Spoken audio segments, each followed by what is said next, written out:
ತುಂಬಾ ಚೆನ್ನಾಗಿ ಕಾಣ್ತಾ ಇದೆ ಕಣೆ ಇವತ್ತು. ಮುತ್ತು ಕೊಡ್ಬೇಕನ್ನಿಸ್ತಾ ಇದೆ. ಕೊಡ್ಲಾ? ನೀನೇನು ವಾಪಸ್ ಕೊಡ್ಬೇಡ, ನಾನಷ್ಟೇ ಮುತ್ತು ಕೊಡ್ತೀನಿ. ಪ್ಲೀಸ್ ಕಣೆ. ಕೊಡಲ್ಲ ಅಂತ ಹೇಳು. ಮುಖ ಯಾಕೆ ಒಳ್ಳೆ ನಾಯಿದು ಮುಖ ತರ ಮಾಡ್ತೀಯ?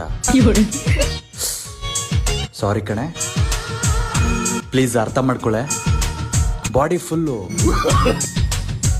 ಹೀಟ್ ಆಗಿದೆ. ನಾನು 3 ಕಡೆ ಮುದ್ದು ಕೊಡ್ತೀನಿ. ಒಂದು ಮುದ್ದಾಗಿರೋ ಕೆನ್ನೆಗೆ, ಮತ್ತೊಂದು ಪಾಲಿಶ್ ಹೊಡ್ಸಿರೋ ಹಣೆಗೆ, ಕೊನೆಯದಾಗಿ ಬೆಟ್ಟದಿಂದ ಸ್ವಲ್ಪ ಕೆಳಗಡೆ ಇಳಿದು